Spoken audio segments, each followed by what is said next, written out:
La huella redonda de la taza de café. Los aretes olvidados en la mesita de noche de alguien más. La marca de vino tinto en la comisura de los labios. El remolino de pelo muerto en el sifón de la ducha. La gotita de pasta dental en el espejo del baño. La ducha con agua caliente incluso en los días de verano. La camisa blanca que nunca logra encontrar grupo en el canasto de la ropa sucia. El billete sorpresa en el bolsillo de un pantalón. Las cuentas por pagar, sufriendo por falta de afecto. El polvo que se refugia en las trincheras de las teclas. Ese nacimiento de pelo en la nuca que se revela las formas. Las palabras clave encerradas en una burbuja de lápiz y los comentarios que flotan en las márgenes de los libros. Reconocer que en realidad tengo más de un color favorito. La forma particular y única que toman mis zapatos después de ser usados por cierto tiempo. El olor de la ropa que no lavo. La duda de cómo tildar siempre la misma palabra y nunca aprender. La toalla húmeda encima de la cama mientras bailo esa canción. El lado preferido de la cama en cualquier cama. Exprimir la crema de dientes desde la mitad para tener que condensarlo todo después desde el final. Dejar siempre comida en el plato, un grano de arroz, un rastro. Arrancar la etiqueta de la cerveza mientras converso para evitar mirar a los ojos. Esa parte específica del cuello que se contractura cada mes. Lo que nunca contaré, porque se enquistó en secreto. Ese gesto cuando a mi última palabra le sigue un silencio. Todo esto que nombro es solo mío, o que herencia transparente compone la anatomía invisible de los días.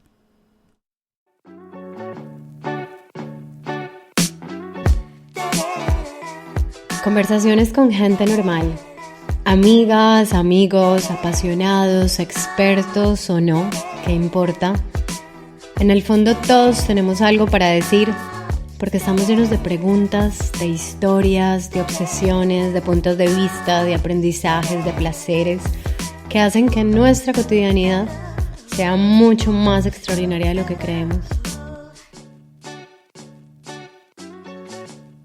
Este es un podcast para celebrar la creatividad, la inspiración, la curiosidad y, ¿por qué no?, la imperfección. Bienvenidas, bienvenidos. Yo soy Carolina Chabate y esto es Cosas que dan cuerda al mundo. Bueno, pues la cosa se ha puesto entre divertida, triste y rara estos días, ¿no? Me estaba debatiendo mucho entre hablar o no de esto porque hay una ola de paranoia y desesperanza a la que no me quiero sumar. Creo que ya hay mucha gente hablando del coronavirus y tengo que reconocer que si bien estoy entregada completamente a la sabiduría de vivir un día a la vez, también es verdad que estoy anhelando que podamos ir por la calle sin tapabocas, sin sospechar de alguien que estornuda cerca y sobre todo sin miedo. Una de mis sensaciones favoritas de la vida es volver a casa. Por eso me parece tan importante irse o viajar para poder regresar. Ese instante en que uno abre la puerta de casa y se siente como a salvo. Reencontrarse con el olor de casa, ponerse la ropa cómoda, entrar a la ducha, sentarse o tumbarse en el sofá o en ese lugar donde siempre nos acurrucamos para sentirnos como muy nuestros. Definitivamente uno pertenece a ese lugar donde se siente a gusto, donde quiera que sea. Por estos días estamos intentando convencernos unos a otros de que tenemos que quedarnos en casa, porque casa es el lugar más seguro del mundo. No hay que huir, no hay que buscar refugio, no es una guerra, aunque lo parezca. Yo la verdad lo he pensado por momentos, que es como la Tercera Guerra Mundial, pero en realidad solo basta con quedarnos en casa. Si nos quedamos en casa, todo irá bien, ¿no? Y aunque no hay que olvidar que casa es un privilegio de clase, sobre todo en países como los latinoamericanos, y que muchos trabajadores no pueden permitirse quedarse en casa porque necesitan ir a sus empleos, el encierro nos pone a casi todas las personas en una situación como muy inusual. aparte de esta pavorosa palabra confinamiento, y es tener tiempo libre. Buah. Si su vida cotidiana le parece pobre, no la culpe, cúlpese a usted mismo. Reconozca que no es lo bastante poeta para encontrar en ella sus riquezas. En los creadores no cabe la pobreza ni los lugares pobres o indiferentes. Esta frase la escribió Rainer Maria Rilke en un librazo que a mí me cambió completamente la manera de mirar el mundo y mi propia vida, que se llama Cartas a un joven poeta. Y digo librazo, pero es muy curioso que sea un libro tan pequeñito y que en tan poquitas páginas este hombre haya logrado crear algo que yo llamo el arte de alabar las cosas ordinarias, que para mí es uno de los aprendizajes más bonitos que me ha dejado un libro en toda la vida. He estado pensando mucho en la palabra creatividad. Es una de mis palabras favoritas, es una de mis grandes pasiones, uno de los temas que más me gusta investigar, promover, experimentar en mi propia vida. Hace un tiempo me vi un documental sobre Bob Dylan de Martin Scorsese, en el que casi que le preguntan este tipo de preguntas que no tienen respuesta y le dicen como, oye, para ti, ¿cuál es el sentido de la vida? Y Bob Dylan responde de una manera súper desparpajada: el sentido de la vida no es llegar a ningún lugar o responder ninguna pregunta. El único sentido de la vida es crear. Así que, ¿qué mejor antídoto para estos días de tedio, angustia, paranoia, ansiedad, tristeza, vacío, incertidumbre, que ponernos a crear o aprendernos a relacionar con la creatividad desde otro lugar? Quisiera entonces compartir algunas reflexiones acerca de la creatividad para tiempos de pandemia o cualquier otra crisis. Son simplemente reflexiones que he ido construyendo y deconstruyendo en los últimos años de mi vida, en los que me he puesto como a profundizar en esta palabra, investigarla, destrozarla a mi manera y volverla a armar como un Frankenstein, con el único propósito, creo yo, de vivir la vida que quiero vivir. Entonces, esto que voy a compartir a continuación no está científicamente comprobado, pero le da cuerda a mi mundo. Número 1. La creatividad es un proceso, no un resultado. La creatividad es un proceso a través del cual algo llega a existir. Hay miles de definiciones, a mí ninguna me gusta. Es más, me gusta pensar que es algo así como el concepto de verdad, es decir, que cada cual defina por sí mismo qué es la creatividad. Y en ese sentido creo que la creatividad es más bien un camino, y es un camino donde para mí ocurren dos cosas todo el tiempo: una búsqueda y una necesidad de estar expresándose. Por eso creo que en realidad crear es nuestra verdadera naturaleza y reprimir ese impulso es antinatural. Esto es súper comprobable. Cuando no nos expresamos, nos enfermamos, a veces físicamente y casi siempre emocionalmente. Entonces, en ese camino de búsqueda y expresarnos pueden ocurrir muchas cosas. Pueden, por ejemplo, surgir ideas artísticas, ideas de negocio, ideas políticas, ideas filosóficas, y lo lógico es que esas ideas lleguen a materializarse en algo tangible: un libro, un cuadro, una canción, una estrategia, una solución para un problema, o incluso, que creo que es el falso afán de nuestro tiempo con la creatividad, creemos que las ideas tienen que llevarnos a hacer de nosotros mismos un personaje, sobre todo un personaje que le guste más a los demás, en ese afán por mostrarnos ante el resto como seres virtuosos, seres llenos de luz, seres exitosos y llenos de ideas. Empezamos a tener una relación casi que tóxica con la creatividad. Y creo que esa es la invitación en los tiempos de crisis como estos, y es: no nos relacionemos desde un lugar donde tengamos que pretender ser, donde tengamos que pretender hacer, donde tengamos que demostrar que estamos haciendo, proponiendo, que somos seres productivos.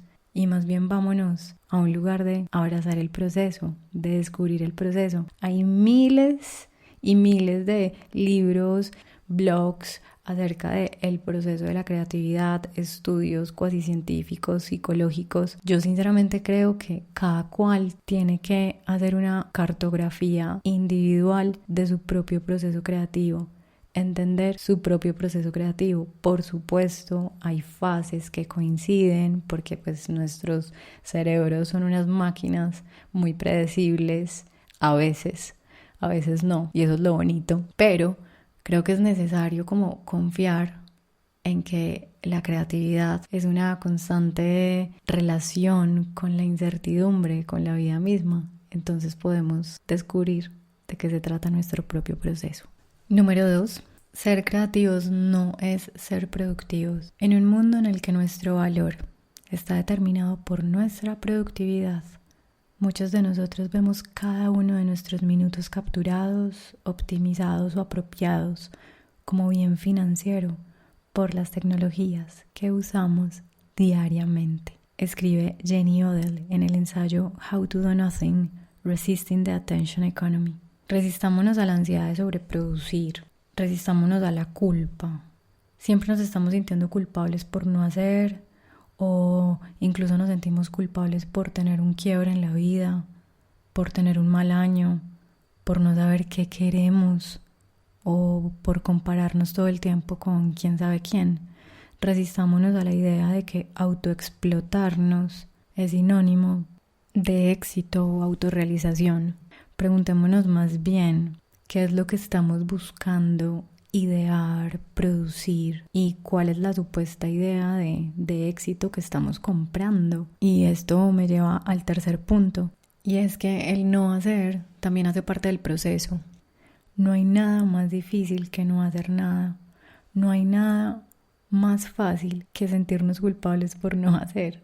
Hace unos días Manuel Vilas tuiteó una cosa que me pareció bellísima. Decía: ahora ya sabemos que la vida es comer con un amigo en una terraza, ir de librerías, tomar el sol, ver una película, perderte por una calle desconocida, coger un tren. Por eso, cuando la vida regrese, le pediremos menos cosas y tendrá sentido todo esto. Me encanta esta frase porque creo que es momento de descansar. Creo que todos lo estamos sintiendo, de tomar conciencia de nosotros mismos, de lo que nos rodea, de lo realmente importante, de tomarnos un respiro. La palabra inspiración, que está tan relacionada con la creatividad, etimológicamente significa respirar hacia adentro. Y creemos que el material creativo todo el tiempo está afuera, pero como dice Rilke, nuestra vida está llena de riquezas. Crear entonces no solamente es hacer, hay que permitirse la quietud, y en los momentos de crisis, que son justamente los que vienen a mostrarnos esas cloacas que tenemos por dentro, está bueno aprovechar para buscar inspiración por dentro y a lo mejor quitar un poquito la maleza y cultivar nuevos pensamientos. Crear no solamente va de hacer cosas tangibles, cultivar nuevos pensamientos también es un gran acto creativo. Incluso descubrir nuevos relatos que contar, descubrir nuevas personalidades, nuevas transformaciones dentro de nosotros. Y esto me lleva al siguiente punto, volviendo a esta idea del proceso. Confía, hay que confiar. Salta y la red aparecerá, dice un proverbio. Hay que confiar más allá del resultado. La creatividad entonces como acto de fe, para mí se parece por ejemplo a lo que hace la práctica de yoga con el cuerpo y con la mente. A través de movimientos con el cuerpo y con técnicas de respiración, de alguna manera va modificando la conciencia. De esa misma manera, permitirnos expresar, permitirnos ser curiosos con las cosas que nos llaman la atención, permitirnos jugar, permitirnos cometer errores, también va modificando la mente. Y ahora que menciono curiosidad, que es una de mis palabras favoritas, Elizabeth Gilbert dice que muchas veces nos imponemos una carga de ser apasionados. Todo el tiempo nos están diciendo que tenemos que descubrir nuestra pasión, que tenemos que dar la vida por nuestra pasión, que tenemos que sudar nuestra pasión, morir por nuestra pasión, etc. Y resulta que la pasión a lo mejor no es algo que todos los seres humanos tenemos. Hay personas que somos apasionadas, es algo que va con nuestra personalidad, pero hay personas que no lo son. Pero hay algo que sí compartimos todos los seres humanos, que incluso lo compartimos con los animales, que es lo más bonito, y es la curiosidad. La vida creativa es elegir todo el tiempo el camino de la curiosidad por encima del camino del miedo, de lo que nos asusta, de lo que nos limita. La curiosidad siempre hace que una cosa nos lleve a la otra. La curiosidad no es casarnos con algo. La curiosidad es simplemente explorar e ir descubriendo qué va con nosotros y qué no.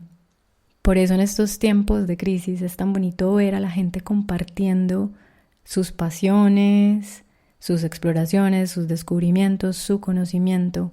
Y me parece importante aprender a recibir con curiosidad en lugar de recibir con prejuicio las cosas que se nos van apareciendo por el frente. Hace poco hablaba con una amiga poeta argentina, Natalia, y me decía que estamos en tiempos para escribir. Es un buen tiempo para escribir. Es un buen tiempo para viajar hacia adentro. Es un buen tiempo para acumular más páginas que juicios sobre nosotras mismas, sobre lo que sentimos y sobre lo que sentimos hacia los demás. Los tiempos de crisis son tiempos para soltar. Eso lo sabemos todos.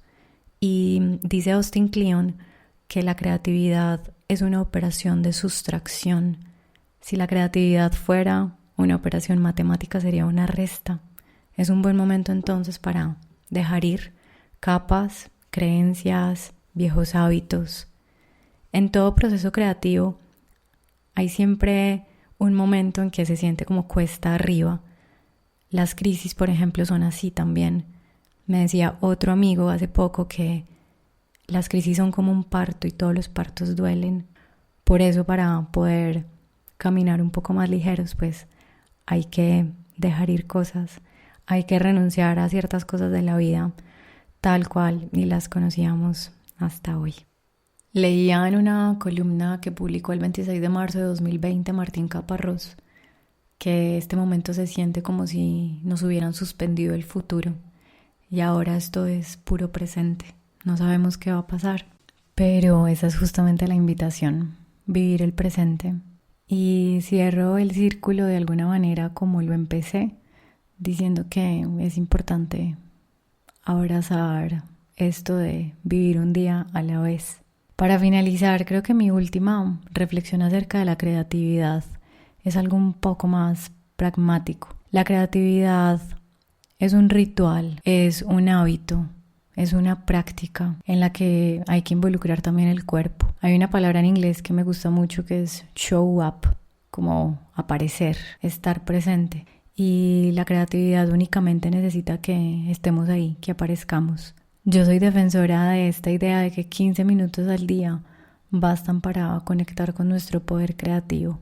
A través de rituales como la escritura, a través de rituales como practicar con un instrumento, a través de rituales como cocinar para ti mismo o para alguien, a través de rituales como leer, como practicar una actividad física, yoga, tener siempre un momento que sea para estar con uno mismo. En su libro El camino del artista, Julia Cameron, por ejemplo, habla de las herramientas básicas. Ella tiene una práctica hermosa que yo suelo hacer y es las páginas matutinas. Una vez te despiertas, agarras tu libreta y escribes 3 páginas, ni una más ni una menos, sobre lo que sea que atraviese tu mente. Ella dice que es como una manera de desintoxicar el cerebro cada mañana. Y la segunda herramienta que propone es una que me encanta, que se llama tener una cita con el artista. La cita con el artista es dedicar una parte de tu tiempo, por ejemplo 2 horas a la semana, reservada y enfocada solo a alimentar tu conciencia creativa,